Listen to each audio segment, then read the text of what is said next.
दिदी म त के यहीँ जन्मेको भए हुन्थ्यो, यस्तो बिराम मान्छे गाह्रो छ मलाई गाउँमा भन्ने ठान्थेँ।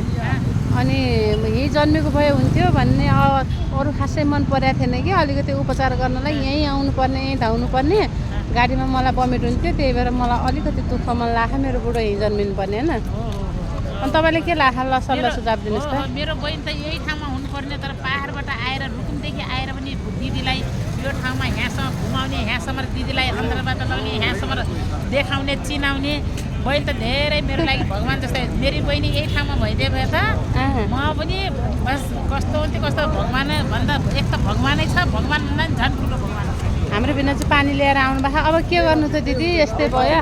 तर हामी जुन ठाउँमा जन्मे पनि हामी चाहिँ खुसी थियौँ, तर हामी चाहिँ बिरामी नहुनु पर्ने, यति दुःख नपाउनु पर्ने धेरै दिन भयो।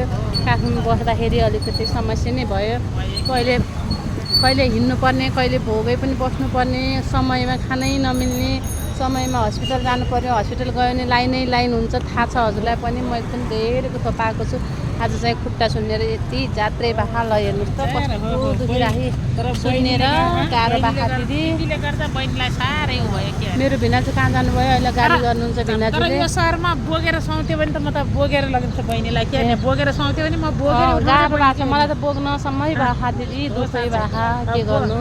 अब बोक्ने थिएँ बोकौँ भने बहिनीले अहिले शरम जस्तो मानौले, नत्र त म त बोकिहाल्थेँ।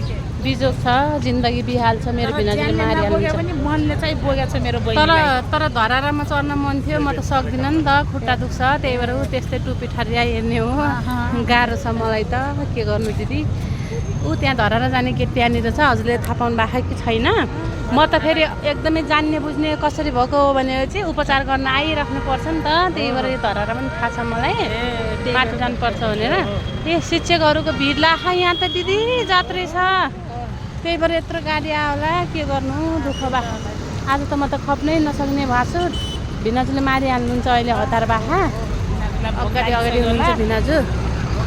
त्यहाँनिर टोपी समाएर हिँड्नु भएको मेरो भिनाजु।